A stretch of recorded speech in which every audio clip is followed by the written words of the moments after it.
നമസ്കാരം. ഭാരത് ലൈവിലേക്ക് സ്വാഗതം.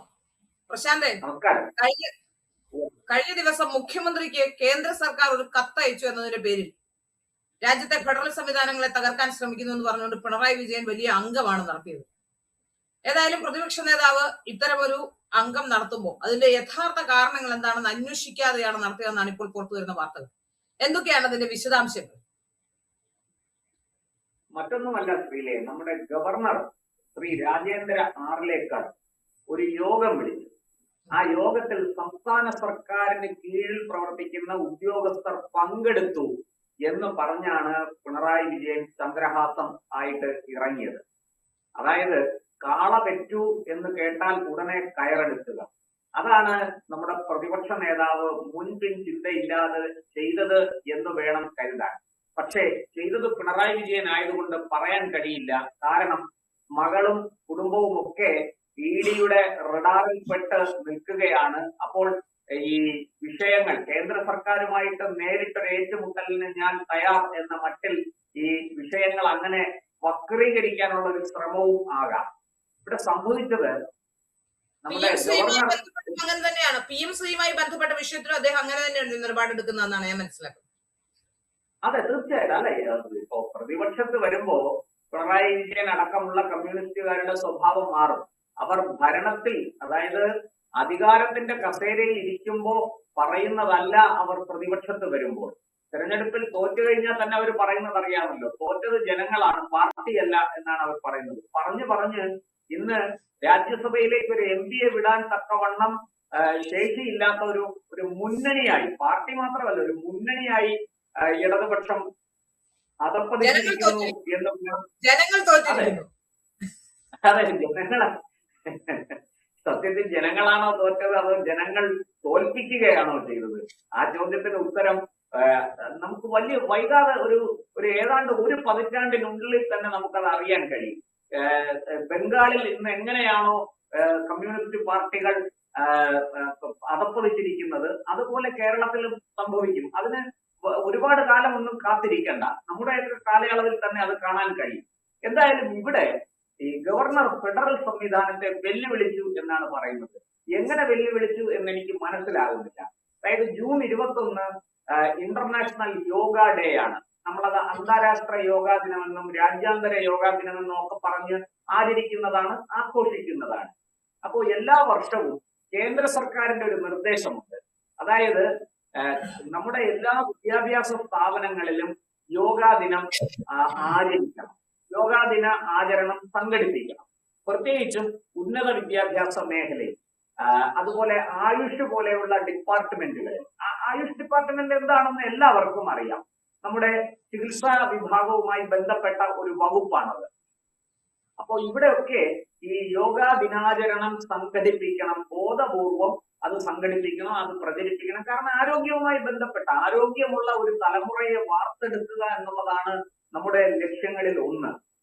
അതുകൊണ്ട് തന്നെ മോദി സർക്കാർ ഇതിന് വലിയ പ്രാധാന്യം കൊടുക്കുന്നുണ്ട്.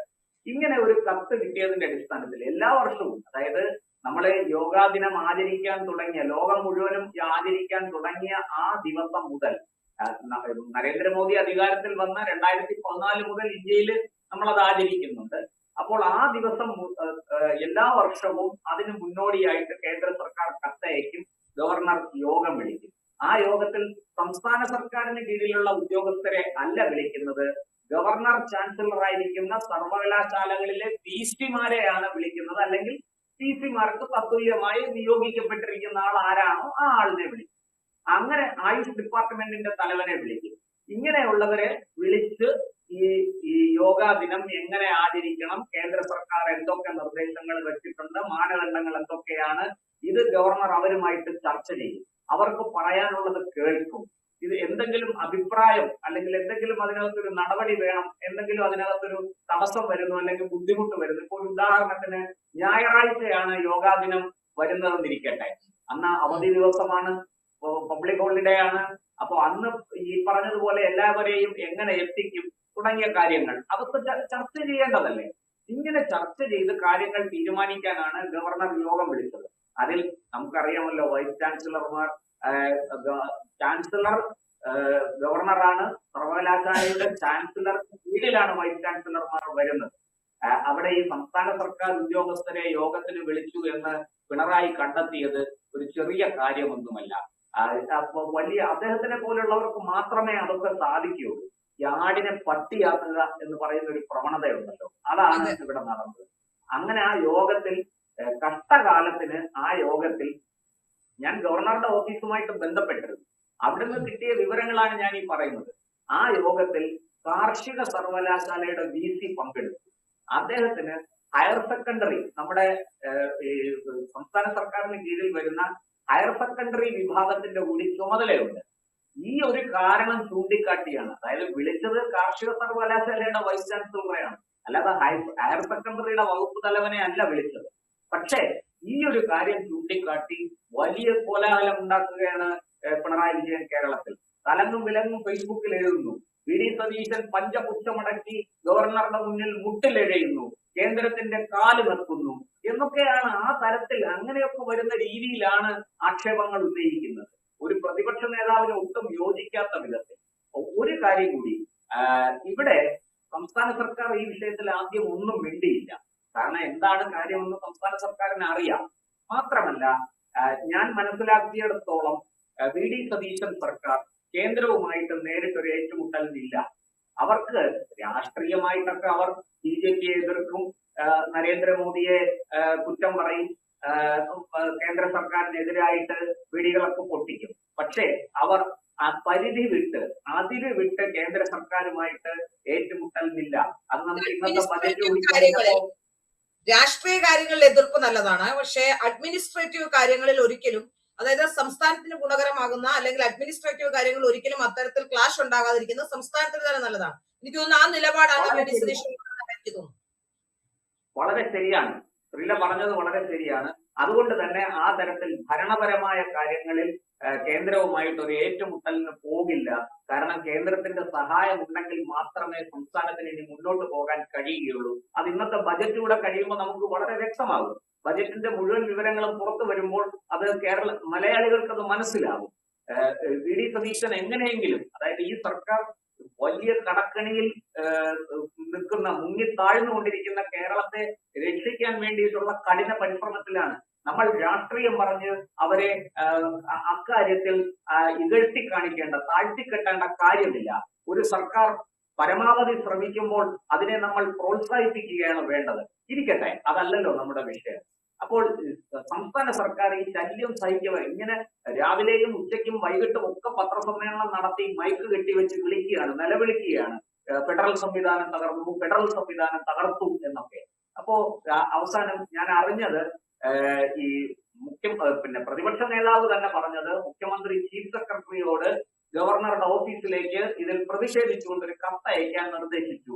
അങ്ങനെ ഒരു കത്ത് ഗവർണറുടെ ഓഫീസിൽ കിട്ടിയിട്ടില്ല. ചീഫ് സെക്രട്ടറി അങ്ങനെ ഒരു കത്ത് അയക്കാൻ മാത്രം മണ്ടനാണ് എന്ന് എനിക്ക് തോന്നുന്നില്ല. അത്തരം വിഡ്ഢിത്തരങ്ങളൊന്നും IAS-കാർ, ഈ സിവിൽ സർവീസ് ഉദ്യോഗസ്ഥർ ചെയ്യുമെന്ന് തോന്നുന്നില്ല. കാരണം ഗവർണർക്ക് അങ്ങനെ ഒരു കത്തയച്ചാൽ ഉണ്ടാകുന്ന പുലിവാൽ എന്താണെന്നൊക്കെ IAS ഉദ്യോഗസ്ഥർക്ക് നന്നായിട്ട് അറിയാം. അതുകൊണ്ട് തന്നെ അവർ മുഖ്യമന്ത്രിയോട് അതേക്കുറിച്ച് ബ്രീഫ് ചെയ്യും. പക്ഷേ എന്ത് ചെയ്യാം, കേരളത്തിലെ പ്രതിപക്ഷത്തിന് ഊണും ഉറക്കവും നഷ്ടപ്പെട്ടിരിക്കുകയാണ്. ഇപ്പോൾ എങ്ങനെയും, അതായത് ഈ സംസ്ഥാനം ഭരിക്കുന്ന UDF സർക്കാർ നരേന്ദ്രമോദിയോട് തോളി കൈയിട്ടിരിക്കുന്നു. മോദിയുടെ നിർദ്ദേശങ്ങൾ അനുസരിച്ച് ആണ് ഇവിടെ ഭരിക്കുന്നത്. മോദി എന്ത് പറഞ്ഞാലും അത് തൊണ്ട തൊടാതെ വിഴുങ്ങും ഈ സർക്കാർ എന്നൊക്കെ വരുത്തി തീർക്കണം. അങ്ങനെ UDF-ഉം BJP-യും ഒരേ വള്ളത്തിൽ സഞ്ചരിക്കുന്നവരാണ് എന്ന് വരുത്തി തീർത്ത് ന്യൂനപക്ഷങ്ങൾക്കിടയിൽ ഒരു ആശയക്കുഴപ്പം സൃഷ്ടിക്കണം. അതിന് കിട്ടുന്ന ഒരവസരവും ഈ പ്രതിപക്ഷം കളയില്ല എന്ന് തീർച്ചയാണ്. പക്ഷെ ഒരു കാര്യം അദ്ദേഹം മറന്നുപോയി. ഇങ്ങനെ ന്യൂനപക്ഷങ്ങളിൽ ആശയക്കുഴപ്പം സൃഷ്ടിക്കുമ്പോൾ അദ്ദേഹത്തിന്റെ ചെയ്തികൾ കൊണ്ട് അദ്ദേഹത്തിന്റെ പാർട്ടിയെ പിന്തുണയ്ക്കുന്ന ഭൂരിപക്ഷത്തിൽ ഒരു വലിയ ആശയക്കുഴപ്പം ഉണ്ടായിരിക്കുകയാണ്. ആ ആശയക്കുഴപ്പമാണ് നിങ്ങളുടെ തകർച്ചയ്ക്ക് കാരണമായത് എന്ന തിരിച്ചറിവ് അദ്ദേഹത്തിന് ഉണ്ടാകുന്നില്ല എന്നാണ് എനിക്ക് തോന്നുന്നത്. എന്തായാലും ഗവർണർക്കെതിരെ പൊട്ടിച്ച ഈ ഉണ്ടയില്ല വെടി അത് ഒരിടത്തും കൊണ്ടില്ല. അത് ഗവർണറുടെ ഒരു രോമത്തിൽ പോലും സ്പർശിച്ചിട്ടില്ല. സംസ്ഥാന സർക്കാരിനും അത് യാതൊരു തരത്തിലും വെല്ലുവിളി ഉയർത്തിയില്ല എന്നാണ് ഞാൻ മനസ്സിലാക്കുന്നത്. ഇവിടെ ഒരുപാട് ജീവൽ പ്രശ്നങ്ങളുണ്ട്. പിന്നെ നമുക്കറിയാം, ക്രൂഡ് ഓയിൽ വില താഴ്ന്നുകൊണ്ടിരിക്കുകയാണ്. കേന്ദ്ര സർക്കാർ പല നികുതികളിലും ഇളവ് വരുത്തിയിട്ടുണ്ട്. എന്നിട്ടും സംസ്ഥാനത്ത്, കേരളത്തിൽ പെട്രോൾ വില, ഡീസൽ വില ഒക്കെ വളരെ കൂടി നിൽക്കുന്നു. അത് ഒന്ന് കൈകാര്യം ചെയ്യാൻ പോലും കഴിയുന്നില്ല നമുക്ക്. കേരളത്തിന് അത്രത്തോളം നമ്മുടെ സാമ്പത്തിക സ്ഥിതി വളരെയധികം നമ്മളെ വരിഞ്ഞു മുറുക്കി ശ്വാസം മുട്ടിക്കുകയാണ്. ഈ സാഹചര്യത്തിൽ ക്രിയാത്മകമായി അത്തരം കാര്യങ്ങളെ കുറിച്ച് ചർച്ച ചെയ്യുകയും അതിന് പരിഹാരം കണ്ടുപിടിക്കുകയും ചെയ്യാതെ ഇങ്ങനെ ഗവർണർ ഫെഡറൽ സംവിധാനം തകർത്തു, കേന്ദ്രം സംസ്ഥാനത്തിന്റെ അധികാരം കവർന്നു എന്നൊക്കെ പറഞ്ഞ് ഇങ്ങനെ വായ്ത്താരിയിടാൻ വിശിഷ്യ പിണറായി വിജയൻ മാത്രമേ സാധിക്കൂ. ഇതിൽ നമുക്ക് മനസ്സിലാകുന്നത് ഭരണപക്ഷത്തിരിക്കുമ്പോഴും പ്രതിപക്ഷത്തിരിക്കുമ്പോഴും ജനങ്ങൾക്ക് ഗുണകരമാകുന്ന, ഇവിടുത്തെ സാധാരണക്കാരന് ഗുണകരമാകുന്ന ഒരു പദ്ധതിയും നടപ്പിലാക്കാൻ പിണറായി വിജയൻ ശ്രമിക്കുന്നില്ല എന്നുള്ളതാണ്. പ്രതിപക്ഷത്തിരുന്നപ്പോഴും ഭരണപക്ഷത്തിരുന്നപ്പോഴും ഒരേ നിലപാട് തുടരുകയാണ് എന്നുള്ളതല്ലേ? അതെ, തീർച്ചയായിട്ടും ആ നിലപാട് CPM-നെ, ഇടതുമുന്നണിയെ വലിയ പ്രതിരോധത്തിലും താഴ്ചയിലേക്കും കൊണ്ടുപോകും. മറ്റ് സ്റ്റേറ്റുകളിൽ, മറ്റ് സംസ്ഥാനങ്ങളിൽ എങ്ങനെയാണോ ഈ പാർട്ടി ഇല്ലാതായത്, ബംഗാളിലും ത്രിപുരയിലും ഒക്കെ, അതിനേക്കാൾ വേഗത്തിൽ കേരളത്തിൽ ഈ പാർട്ടി ഇല്ലാതാവും. നിങ്ങൾ ജനങ്ങളിൽ നിന്ന് അകന്നുകൊണ്ടിരിക്കുകയാണെന്ന് മാത്രമേ ഇതേക്കുറിച്ച് പറയാനുള്ളൂ. നന്ദി, നമസ്കാരം.